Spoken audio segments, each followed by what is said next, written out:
Benoît. Est-ce que je peux prendre ça? Comme ça, les gens voient moins quand mes jambes tremblent.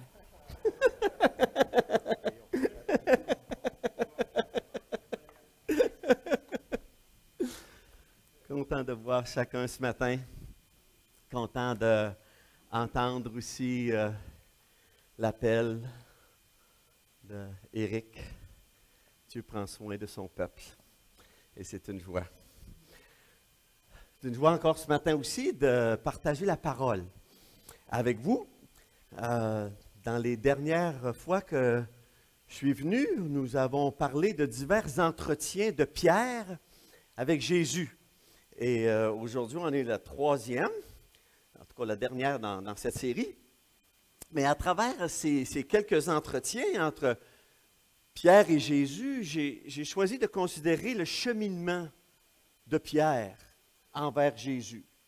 Cheminement qui a commencé par une simple connaissance de Jésus, ce prédicateur itinérant, cette personne qui est venue guérir sa belle-mère, puis qu'à un moment donné, à travers connaissance de Jésus, il est devenu le Seigneur de tout.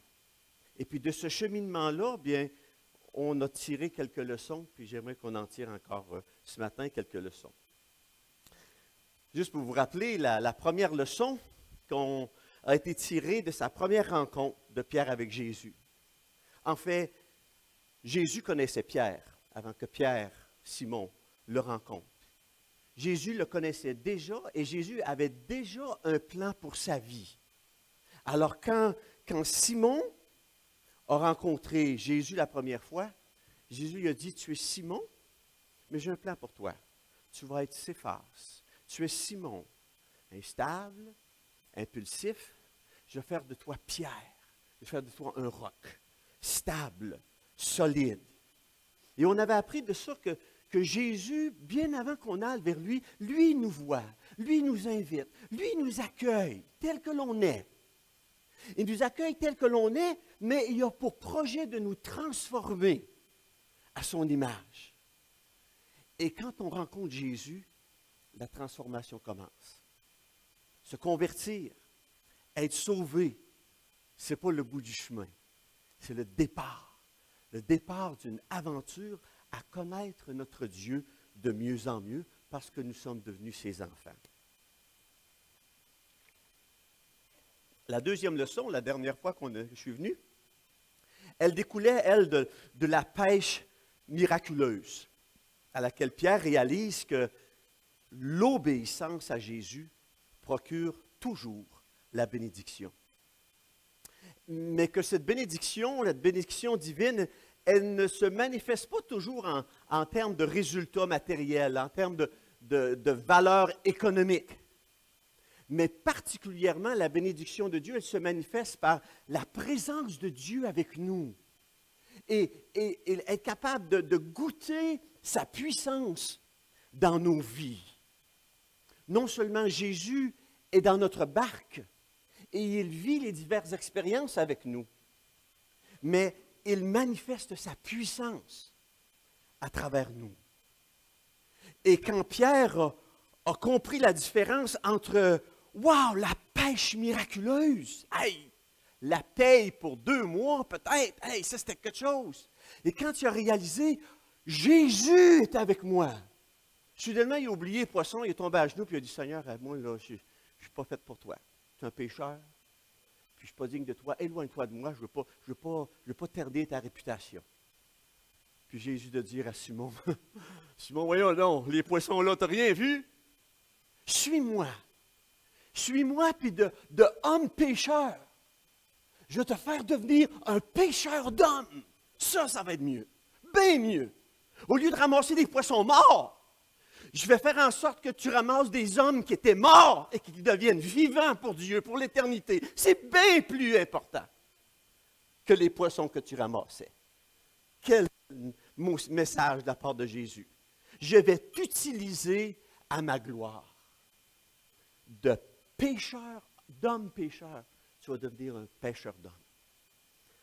Aujourd'hui, j'aimerais qu'on s'entretienne sur cette troisième entretien de Pierre. Et il se situe dans l'Évangile de Jean. au chapitre 21. En fait, c'est le dernier épisode de l'Évangile de Jean. Son dernier enseignement sur Jésus.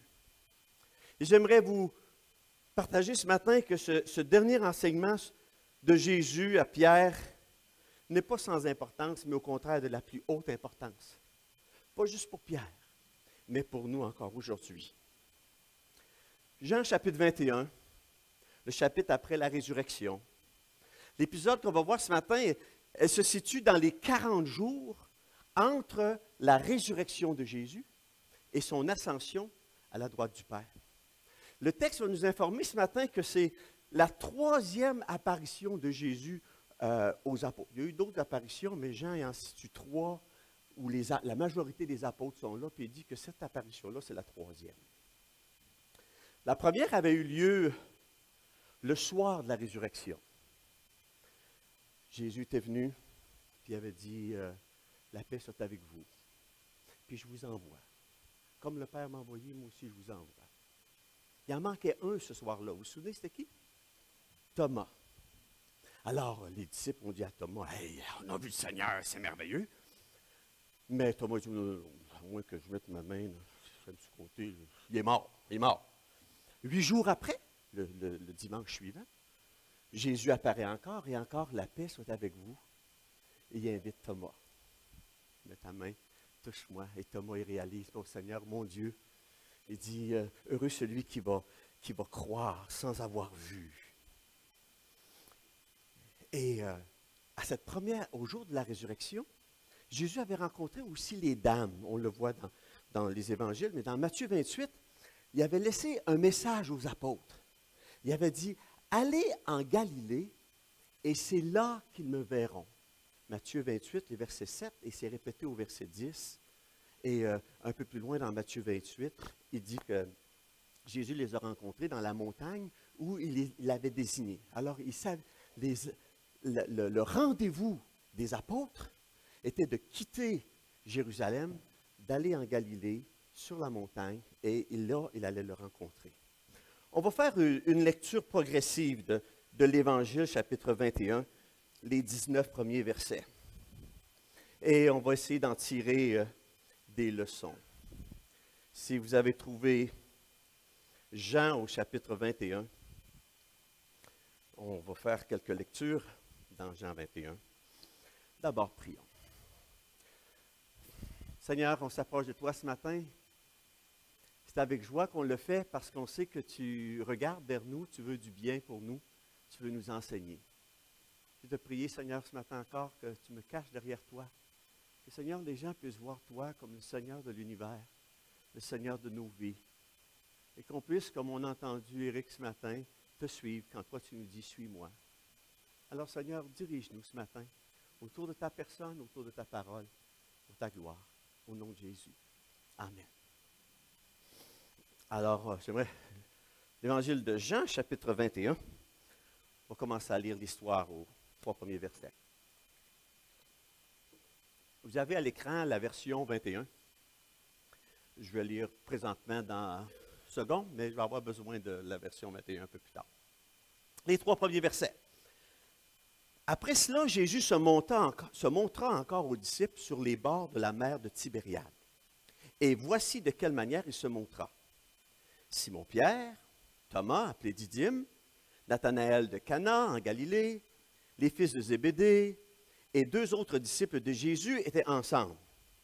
Simon-Pierre leur dit, « Je vais pêcher. » Ils lui dirent, « Nous allons aussi avec toi. » Ils sortirent et montèrent dans une barque, et cette nuit-là, ils ne prirent rien. J'ai appelé cette partie-là le détour de Pierre.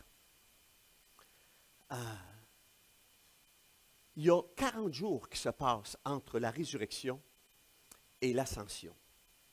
Et bien que Jésus soit ressuscité, Jésus, pendant ces 40 jours-là, il ne demeure pas avec les disciples, avec les apôtres.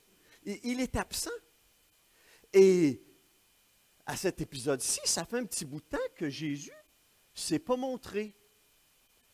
Et il leur était apparu à 2 reprises, mais Jésus, en fait, les a laissés orphelins, simplement avec la recommandation d'aller en Galilée sur une montagne pour le revoir. Et là, ça fait à peu près un mois. J'allais dire que ça traîne. Ça fait à peu près un mois de ça peut-être qu'ils n'ont pas vu Jésus. Entre le 8e jour puis le 40e jour, ils n'ont pas vu Jésus. Et on ne s'étonne pas de voir qu'une partie des disciples ne sont plus ensemble. Ils sont rendus 7 ici. Pas que les gens ont quitté, mais le groupe d'apôtres s'est séparé. Probablement, ils ont laissé le courriel, puis ils ont dit, garde, si une rencontre, tu me textes, puis je vais être là tout de suite. Là. Mais ils ont certainement gardé contact en quelque part, mais ils ne sont pas tous ensemble. Chacun est retourné un peu dans son patelin. Et ce matin-là, dans Jean chapitre 21, il y a 7 des 11 apôtres qui sont là, et ces 7 des 11 sont à peu près du même patelin. Simon, ses partenaires, Jacques et Jean, les fils de Zébédée. Il dit 2 autres disciples, probablement André, le frère de Simon, puis Philippe, que le texte nous dit qu'il venait du même village. Alors, on a ces gens-là, puis il nous dit aussi qu'il y a Nathanaël de Cana, l'ami de Philippe qu'on trouve dans les Écritures, et Thomas, Didyme, appelé Didyme. Didyme veut dire jumeau, double, je ne sais pas si c'était jumeau de quelqu'un, ou en tout cas, Thomas Didyme est là, l'ex-incrédule. Ils sont 7 sur 11. Et il y a un désappointement. Ils sont ensemble, puis Simon-Pierre, il dit, gars, ouais, là, je m'en vais pêcher. Puisque l'absence se prolonge, le doute s'est installé. Les choses n'arrivaient pas comme, je m'imagine, les apôtres le pensaient. Et dans l'attente, le doute commence à s'installer. Mais qu'est-ce qui fait Jésus? Où est-ce qu'il est Jésus? Qu'est-ce qui s'attend de moi aujourd'hui? C'est quoi son plan maintenant? Quand il a vu Jésus, on voit dans Actes chapitre 1, il a dit, est-ce que c'est à ce moment-là que tu vas rétablir le royaume d'Israël? Qu'est-ce qui arrive avec le royaume d'Israël maintenant qu'il nous a prêché pendant 3 ans? Qu'est-ce qui arrive? Les gens se questionnent. Les apôtres ne sont pas trop clairs, puis les gens autour, ils doivent le questionner. Ton Jésus que tu nous as parlé, là, ils sont dans leur patelin, tu as lâché ça, puis tu as suivi Jésus pendant 3 ans. Qu'est-ce qui arrive avec lui? Est-ce que le trip de Jésus, c'est terminé cette affaire-là? Tu reviens, puis là, on recommence la vie tous les jours. Qu'est-ce qui arrive à ton Jésus? Vous savez, il n'y avait pas seulement Thomas qui avait des doutes. Même la Bible dit dans Matthieu chapitre 28, le verset 17, le dernier chapitre de Matthieu, que quand Jésus leur a apparu de nouveau sur la montagne de Galilée, Matthieu 28, 17 dit, mais quelques-uns eurent des doutes. Il y en avait même parmi les disciples qui n'étaient pas tout sûrs. Vous savez, le passage de l'incrédulité puis de la peur dans le premier mois où les disciples, ils se cachaient des Romains et des Juifs, de l'incrédulité et de la peur jusqu'à la conviction de joie, cette progression-là a été hésitante. Elle ne s'est pas faite instantanément, c'est à la Pentecôte. C'est la venue du Saint-Esprit sur eux qui a dissipé toute hésitation. Alors, il y a un moment pour Pierre, son détour, désappointement. Il nous a dit qu'elle allait nous voir sur la montagne. On ne l'a pas vu depuis une secousse, ça fait un mois. Des doutes. Qu'est-ce qui se passe? Des illusions. Éric nous a dit qu'il pouvait manger du beurre de pinot. Les autres, ils mangeaient du poisson habituellement, puis il n'y avait pas trop de conserve. À un moment donné, après un mois, il faut trouver le moyen de manger en quelque part. Là. Il y a un petit peu de désillusion. Il va falloir revenir à vivre notre vie. Il y a un peu de déception. Et Pierre, alors, de dire à ses autres amis, « Je m'en vais pêcher. La vie doit continuer. » Il prend la décision, Pierre, de retourner pêcher. De retourner en arrière, de faire un pas de reculons, vers son ancienne vie, sa vie où il est compétent, où il est capable d'agir. Alors, plutôt que d'attendre sur la montagne, il part pour le lac, à son ancienne passion, la pêche. Il faut bien manger. La vie doit continuer, même après les désappointements. Alors, Pierre et ses amis reviennent au métier dans lequel ils se sentent compétents, la pêche.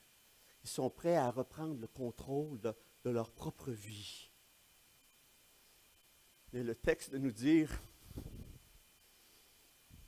ils sortirent et montèrent aussitôt dans la barque, mais cette nuit-là, qu'est-ce qui est arrivé? Ça n'a pas marché. Ils ne prirent rien.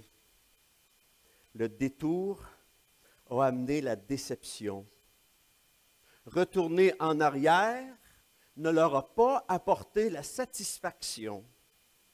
Essayer de reprendre le contrôle de leur propre vie, ça n'a pas arrangé leur satisfaction. Cette nuit-là, ils ne prirent rien. Comment Jésus va corriger la situation? Comment Jésus va intervenir? Les versets 4 à 6. Le matin venu, Jésus se trouva sur le rivage, mais les disciples ne savaient pas que c'était Jésus. Jésus leur dit, « Enfants, n'avez-vous rien à manger? » Ils lui répondirent, « Non. » Il leur dit, « Jetez le filet du côté droit de la barque et vous trouverez. » Ils le jetèrent donc, et ils ne pouvaient plus le retirer à cause de la grande quantité de poissons. J'aime Jésus encore dans cette histoire-là. Les disciples ont pêché toute la nuit. Ça n'a pas marché. Jésus a dit qu'ils attendraient sur la montagne, mais ils ne sont pas venus sur la montagne. Fait que Jésus est resté sur la montagne, puis il a dit, « OK d'abord, pas de poisson, puis vous allez apprendre à venir me voir. » Non! Qu'est-ce que Jésus fait? Il s'approche d'eux. Ils ont fait un pas en arrière? Oui. Mais Jésus s'approche. Et il prend le temps de rencontrer les disciples là où ils se trouvent. Il manifeste constamment sa compassion plutôt que sa condamnation. Il voit les disciples et dit, « C'est pas là que je vous avais dit d'aller, c'était sa montagne. » Qu'est-ce qu'il dit à la place? « Hey, la gang, les gars! » Enfant, païdia. Un petit mot d'affection. « Hey, rien à manger pour déjeuner? Ça n'a pas marché la nuit? » « Non, on n'a rien pris. »« Ah ben, soyez donc à droite, vous allez trouver. » Jésus intervient, sans condamnation, mais avec compassion. Il est là pour les relever, pour les encourager. Jetez votre filet à droite, il dit, puis vous allez trouver. Et comme d'habitude, comme on a vu dans le passé, l'obéissance à la voix de Jésus, à la parole de Jésus, elle porte toujours son fruit. Et voilà une deuxième pêche miraculeuse. Là, ils n'ont pas 3 bateaux comme la dernière fois, ils amènent les amis, venez nous voir. Non, il y a tellement de poissons qui ne sont pas capables de tirer le filet de l'eau. Je ne sais pas comment ça marche trop, là, mais j'imagine que si c'était trop lourd, quand tu tires, tu risques de faire tomber ton bateau. Ils ne sont même pas capables de ramener les poissons dans la barque. Enfin, c'est ce que le texte me dit. Il dit, ils le jetèrent donc, et ils ne parvinrent plus à le retirer, tant il y avait de poissons. Le filet est resté dans l'eau.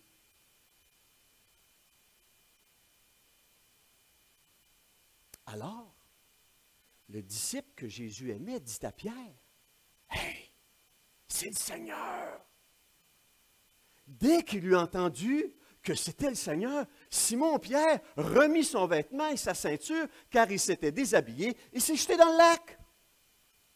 Les autres disciples vinrent avec la barque en tirant le filet plein de poissons, car il n'était pas loin de la rive, à 100 mètres.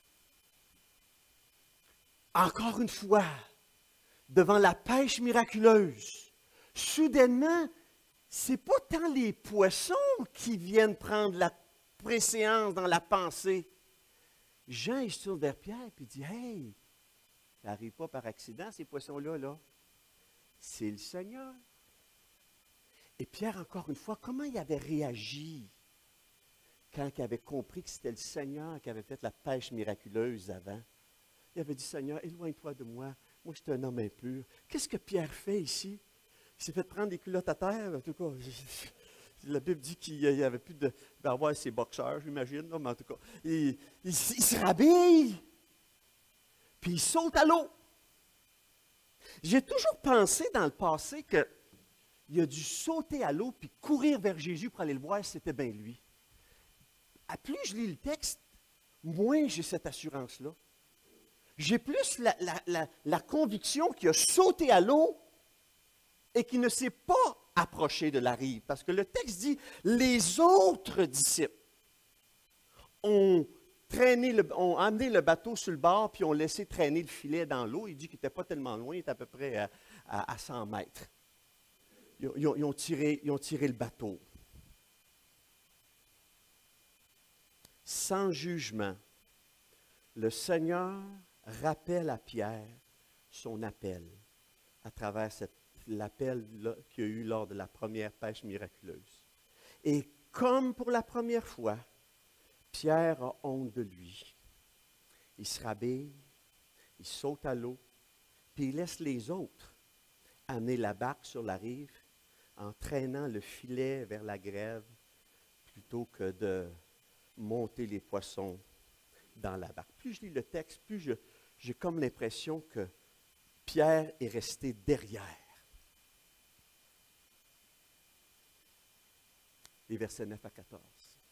Lorsqu'ils furent descendus à terre, ils virent là un feu de braise avec du poisson au-dessus et du pain. Jésus leur dit, « Apportez quelques-uns des poissons que vous venez de prendre. » Simon-Pierre monta dans la barque et tira le filet plein de 153 gros poissons à terre. Malgré leur grand nombre, le filet ne se déchira pas. Jésus leur dit, « Venez manger! » Aucun des disciples n'osait lui demander, « Qui es-tu? » Car il savait que c'était le Seigneur. Jésus s'approcha, prit le pain et leur en donna. Il fit de même avec le poisson. C'était déjà la 3e fois que Jésus se montrait à ses disciples depuis qu'il était ressuscité. La connexion s'est établie dans la tête de Pierre et des disciples. Et Jésus les encourage dans sa compassion à établir la communion avec lui. Jésus est à une certaine distance des pécheurs. Jésus a déjà préparé le repas pour eux. Puis il appelle les amis, amenez-en quelques-uns des vôtres, venez partager avec moi. Et le texte me dit que là, ce n'est pas la gang des 7 qui se mettent à ramasser le poisson, mais c'est Pierre. Pierre, encore, il me semble que si les disciples se sont approchés de Jésus pour voir, ils ont réalisé qu'il y avait un feu, de la braise, du poisson, du pain prêt, Pierre est un peu resté en arrière, puis il dit, « Amenez-en donc quelques poissons à ajouter. » Et là, c'est Pierre qui l'a. Là, il est à la barque. Il n'est pas encore arrivé à la grève pour rencontrer Jésus. Il est à la barque. Et il prend le temps, le texte nous dit, de sortir 153 gros poissons du filet. Qu'est-ce que ça veut dire 153? Je n'ai aucune idée. Ça me fait juste dire qu'il y en avait en masse, puis qu'il était pas mal, c'était des gros poissons en plus. Et je m'imagine que s'il est écrit 153, c'est que Pierre a commencé à les sortir parce qu'il avait traîné le filet, il n'a pas pu mettre ça dans la barque, alors il les sortait puis il les mettait à terre, et comme il les comptait. Et je m'imagine que quand il faisait ça, qu'est-ce qu'il se sentait? Il devait se rappeler de toutes les expériences qu'il avait eues avec Jésus, comment Jésus avait pris soin de lui, comment Jésus lui avait montré de le suivre, comment Jésus lui avait dit, reste avec moi, puis tu vas voir, je vais faire de toi un pêcheur d'hommes. Il devait avoir toutes ces expériences devaient lui remonter à la tête. À la tête et au cœur. Et Jésus finalement appelle, « Hey, venez manger! » C'était ma mère, elle aurait dit, « Venez manger avant que ça refroidisse. » Mais il a juste dit, « Venez manger. » Le fret ou chaud, c'était pas grave, mais il y avait le feu, puis ça devait continuer. « Mais venez manger! Hein, ça fait 153 poissons que tu tires tranquillement. C'est le temps de venir, viens! Venez manger. » Et tout le monde sait que c'est Jésus. Mais tout le monde est gêné et timide pour lui dire, « Hein, c'est-tu vraiment toi, Jésus? » On déjeune ensemble. Mais les partages, puis la communion, ça demeure très timide, le texte nous dit. Et Jésus prend encore les devants avec d'autres souvenirs. Prendre le pain, prendre le poisson, distribuer aux disciples. Oh, il a fait ça à plusieurs reprises pendant les 3 années, à multiplier les pains et les poissons, puis les redonner aux gens. Puis dire, regarde, si tu me suis, si tu marches avec moi, hors de toi va sortir des fleuves d'eau vive, hors de toi, tu vas pouvoir nourrir le monde de façon spirituelle. Et il rappelle ces autres souvenirs du passé. Mais autour du feu, la gang est là, puis on ne parle pas de Jésus. On ne parle pas de sa résurrection qui a eu lieu 30 jours peut-être avant. On ne parle pas de repentance. Probablement qu'on parle de pêche. Comment la pêche allait de ce temps-là. Peut-être que ça a de parler de hockey, là, si les Canadiens avaient gagné ou pas. Là, tu sais, de parler de la pluie, parler du beau temps, parler des comment ça va en ville de ce temps-là. Mais on ne parle pas de Jésus.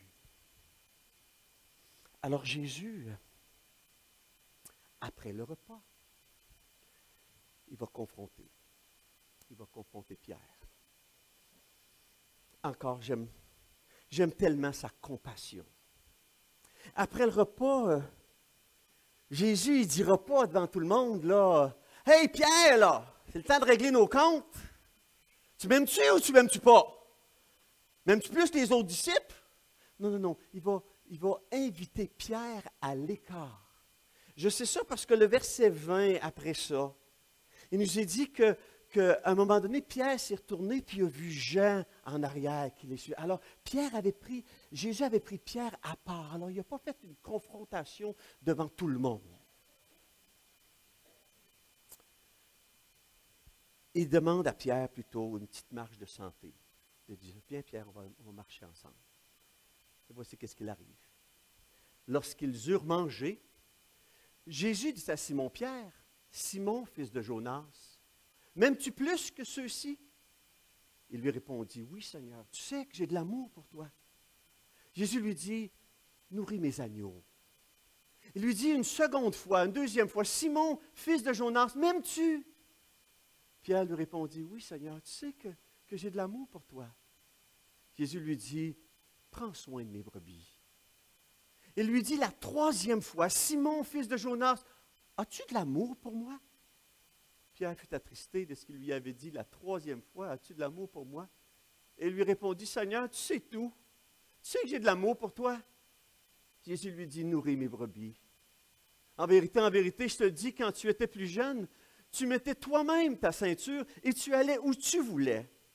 Mais quand tu seras vieux, tu tendras les mains et c'est un autre qui attachera ta ceinture et te conduira où tu ne voudras pas. » Il dit cela pour indiquer par quelle mort Pierre révélerait la gloire de Dieu. Puis il lui dit, « Suis-moi. » J'ai lu dans Second 21 parce qu'il manifeste une nuance que je trouve importante encore dans les textes originaux, si vous voulez me pardonner de ça. Il fait la différence entre « Simon, fils de Jonas, m'aimes-tu? » Il y a plusieurs verbes ou mots en grec pour amour. Un est le verbe agapao. Agapao, c'est l'amour sacrificiel, l'amour dont l'objectif est l'autre, l'amour altruiste. Agapao. Ici, on a bien traduit le verbe aimer. Il y a un autre verbe en grec pour amour, philéo. Philéo, filial, Philadelphie, amour fraternel. Là, on parle d'un amour partagé l'un l'autre. L'amour fraternel, philéo. Puis on parle de éros. Vous connaissez cet amour qui est la recherche du plaisir pour soi-même. Alors, il y a amour pour les autres, amour partagé, amour pour soi. Et le texte ici, il nous aide parce qu'il nous a traduit « M'aimes-tu? » Agapao. Et Simon va répondre, « Oui, Seigneur, j'ai de l'amour pour toi. » Philéo. Oui, je partage beaucoup d'affection avec toi, Seigneur. Cette nuance est importante. Première chose que Jésus lui dit, dans la triple question de Jésus. Simon, m'aimes-tu plus que... Voilà une comparaison. Simon, m'aimes-tu plus que ceux-ci? Encore une fois, si vous avez votre traduction Louis II du passé, ça va être écrit « M'aimes-tu plus que ne m'aiment ceux-ci? » Que ne m'aime, il n'est pas dans le texte. Le mot qui est là, c'est tout ton, c'est que ceux-ci.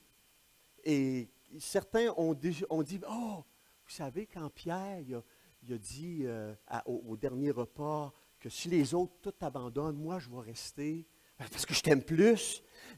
Plusieurs interprètes ont compris cette notion-là, que ceux-ci voulant dire que les autres apôtres. Mais je ne pense pas que c'est ça que Jésus est en train de dire. Jésus vient de leur donner la pêche miraculeuse encore une fois. Il a amené 153 gros poissons à côté. Et je pense que James Tissot, celui qui a peint les photos, il pensait, je pensais comme lui, j'imagine. M'aimes-tu plus que ceux-ci? Ceux-ci étant les poissons, plutôt que les autres apôtres. Jésus a pris Simon à part. Il a dit, qu'est-ce que tu aimes le plus? Moi ou les poissons que tu viens de prendre? Pierre va dire, Jésus, est-ce que ton amour pour moi est supérieur à celui que tu portes pour la pêche, pour les poissons, pour les filets, pour tes anciennes aspirations, pour ta vieille vie? Est-ce que tu m'aimes plus, moi, que tes poissons, que ceux-ci? Et Pierre de répondre, Seigneur, j'ai de l'amour pour toi. C'est pas clair, la réponse. Il n'a pas employé le même mot. Oui, je t'aime plus que tout autre. Il vient de voir qu'il l'a lâché encore une fois. Alors il dit, oui, Seigneur, tu sais que je t'aime, Philéo. J'ai de l'amour pour toi. Alors Jésus, il reprend la question. Mais Pierre, m'aimes-tu sincèrement? M'aimes-tu comme ton ami, Philéo? Ou comme tu viens de me répondre? Ou est-ce que tu m'aimes comme le Seigneur de ta vie? Celui qui a un amour sacrificiel, qui aime de tout son cœur, de toute sa force, de toute sa pensée. Simon, jusqu'où es-tu prêt à aller dans ton engagement pour moi? M'aimes-tu sincèrement? Et Pierre, encore de façon honnête, la tête basse peut-être, il dit, oui Seigneur, tu sais que j'ai de l'amour pour toi. Je sais que je t'ai manqué. Je sais que mes paroles puis mes actions contredisent souvent que tu es le Seigneur de ma vie. Mais je t'aime, Philéo, j'ai de l'amour pour toi. Et Jésus de répondre la troisième fois, Pierre, m'aimes-tu? Et j'aimerais que vous remarquiez comment Jésus emploie la troisième fois. Il dit, Pierre, as-tu de l'amour pour moi? Il emploie le mot philéo cette fois-là, pas agapao. Il emploie le mot, as-tu de l'amour pour moi? As-tu cet amour dans la limite de ta condition humaine, malgré toutes tes fautes, malgré toutes tes infidélités, malgré tous tes manques? Est-ce que tu as de l'amour pour moi? Et Pierre, triste, dit, oui Seigneur, tu connais mes faiblesses, tu connais toutes choses, tu connais mon cœur, tu connais tout, tu sais que je t'aime, que j'ai de l'amour pour toi. Oh Jésus, il va au niveau de Pierre pour réclamer son amour. Oui, Seigneur, Pierre va dire, tu sais que je t'aime, même si mes paroles et mes actions contredisent. Tu sais que je t'aime, malgré le fait que je sois infidèle souvent. Seigneur, tu sais tout, tu sais que je t'aime. Et Jésus, à chaque fois, de prendre Pierre et de lui renouveler sa confiance. Oh, Pierre! Il lui renouvelle sa confiance. Oh, Pierre! Prends soin. Prends soin de mes agneaux, de mes petits agneaux. Veille sur eux. Nourris-les. Prends-en soin. Jésus lui rappelle la requête qu'il lui avait faite au dernier souper. Quand tu seras revenu à moi, affermis tes frères. Et c'est ce qu'il lui demande la première fois encore. Prends soin, veille sur mes petits agneaux. Ensuite, nourris-les, veille sur eux. Et il termine avec réexprimer sa confiance. Il dit, en vérité, quand tu étais jeune, tu faisais ce que tu voulais, puis tu allais ce que tu voulais. Mais plus tard, un jour, tu vas avoir à décider. Il n'y a pas de plus grand amour que de donner sa vie pour ses amis. Et un jour, ça va être une autre personne qui va te prendre, puis va te conduire. Et oui, Pierre, tu vas le faire, ce sacrifice ultime d'agapao. Tu vas le faire, c'est ce don de soi complet. Il n'y a pas de plus grand amour que de donner sa vie pour ses amis. Oui, tu vas faire ça. Un jour, les gens vont te prendre, puis vont te conduire où tu ne voudras pas. Puis le Seigneur a dit, il a indiqué de la même manière, il allait rendre gloire à Dieu. Son sacrifice ultime, tu vas le faire, Pierre. Et Jésus prophétise son martyre.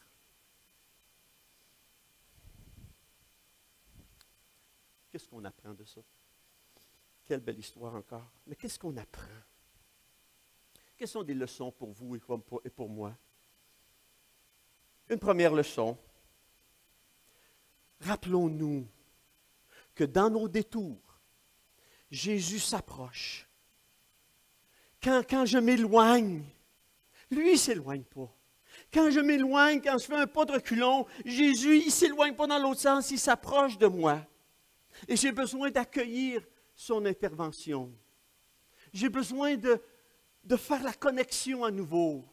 J'ai besoin de dire, c'est le Seigneur. Parce que le Seigneur, il comprend mes moments de désappointement, de doute, de désillusion. Et il s'approche parce qu'il ne veut pas qu'on se décourage. La Bible a dit dans Hébreux au chapitre 12 que c'est comme des fils que Dieu nous traite. En nous approchant, en nous disciplinant, en nous confrontant, sans condamnation. Dans nos détours, quand Jésus s'approche pour nous rappeler la vérité, pour nous rappeler la voie qu'on doit suivre, accueillons ça. C'est parce qu'il nous aime, c'est parce qu'il a compassion de nous. Dans nos difficultés aussi, Jésus ne change pas. Jésus demeure le même. Et quand je fais un pas de reculon, quand j'ai des difficultés, je dois m'appuyer sur ses promesses. Parce que retourner en arrière n'apportera jamais la situation, réglera jamais la situation, apportera jamais la satisfaction. Reprendre le contrôle de ma vie, ça n'amènera jamais la bénédiction de Dieu. Les difficultés doivent nous motiver à nous approcher de Jésus. Et nous devons à ce moment-là nous appuyer sur ce que l'on connaît déjà, sur les vérités que nous connaissons de lui. Nous rappeler, comme il l'a fait avec Pierre, cette pêche miraculeuse, nous rappeler ses interventions passées et nous rassurer que Dieu ne nous a pas oubliés.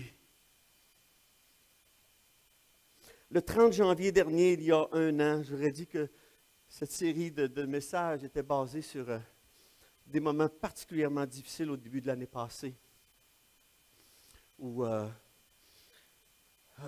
j'ai été intimidé fortement par le parent d'un enfant. Et j'étais retourné à l'école la semaine après l'intervention, puis tout était repris comme il faut à l'école. Le lundi, j'arrive à l'école et mon directeur me rencontre et dit, garde, le papa de cet enfant-là, il a déposé une plainte à la commission scolaire et à la police militaire. Et on va devoir faire une investigation. Alors, tu es suspendu sans solde pour un moment. Alors, j'aimerais que tu ailles dans ton bureau, ramasser tes affaires. Je vais t'attendre à la porte, puis je vais t'accompagner jusqu'à l'extérieur. 30 janvier 2017, je m'en souviens. Venu à la maison, bouleversé, écrasé. Et cette nuit-là, j'étais couché avec Alma, bien entendu, j'étais couché avec elle. Et à côté de ma table de nuit, je lis des biographies, des courtes biographies d'hommes de Dieu du passé. Et je lisais une courte biographie d'Andrew Murray. Et j'ai été frappé par ce qui est écrit. Je vais le lire pour vous, je l'ai traduit en français.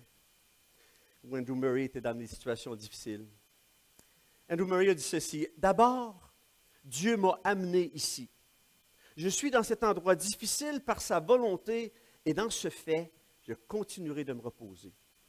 Ensuite, dans son amour, Dieu me gardera ici et me donnera la grâce de me conduire comme son enfant. Puis, Dieu transformera mon épreuve en bénédiction en m'enseignant les leçons qu'il désire que j'apprenne et en déversant dans ma vie la grâce qu'il veut me partager. Enfin, en son bon temps qu'il a choisi, Et par le moyen qu'il le désire, Dieu me sortira de cette épreuve. Par conséquent, je suis ici selon l'agenda de Dieu, sous sa garde et sa formation en son temps. Dans nos difficultés, Jésus ne change pas. Et dans nos difficultés, j'ai besoin d'arrêter et j'ai besoin de me rappeler les promesses que Dieu a faites pour moi. J'ai besoin de me rappeler que mon Dieu, il est souverain. Mon Dieu m'aime. Mon Dieu permet les difficultés dans ma vie pour me transformer, pour me parler, pour s'approcher de moi. Et par conséquent, ce qui m'arrive, je vais l'accueillir. Parce que je suis ici selon l'agenda de Dieu, sous sa garde, sa formation, dans son temps. Dans sa fidélité, Jésus nous confronte.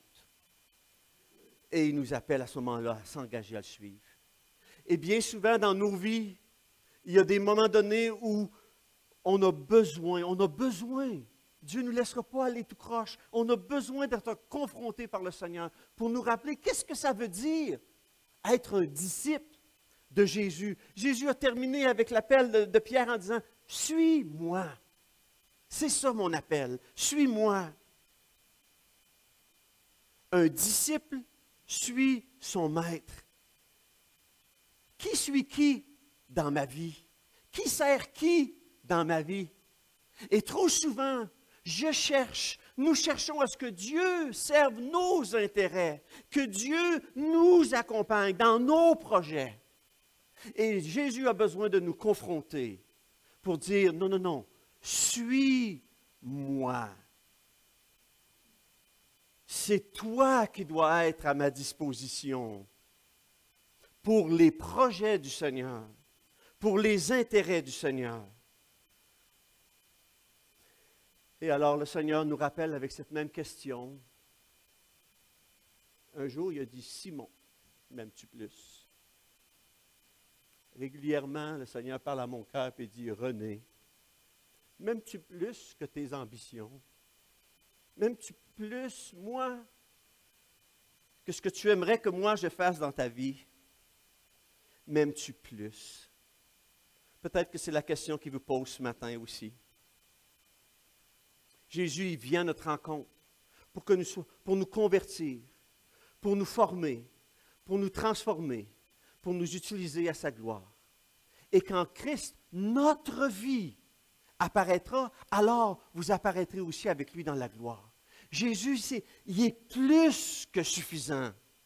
Jésus doit être notre satisfaction ultime. C'est lui que nous devons garder en plus haute estime dans notre relation avec lui. Malgré les moments de sécheresse, heureux dans les moments d'abondance, malgré la souffrance, heureux dans la délivrance. René, m'aimes-tu plus? C'est la question qu'il me pose encore ce matin, c'est la question qu'il vous pose. M'aimes-tu plus? Quelle sera notre réponse? Oui, Seigneur, je t'aime. Seigneur, je voudrais t'aimer. J'aimerais qu'on termine en prière. Je ne sais pas si vous connaissez ce chant. J'aimerais qu'on prie ce chant. Vous le connaissez? Est-ce que c'est connu ici? Voulez-vous chanter avec moi? Vous chantez bien mieux que moi. Mon cœur voudrait t'aimer, assez t'aimer, pour pouvoir supporter, tout supporter. La souffrance et la peine, l'injustice et la haine, je veux assez t'aimer pour tout supporter. Chantons le dernier. Mon cœur voudrait t'aimer, assez t'aimer, pour pouvoir espérer, tout espérer. La fin de la souffrance, la pleine délivrance, je veux assez t'aimer pour tout espérer. ça peut être la prière de notre cœur.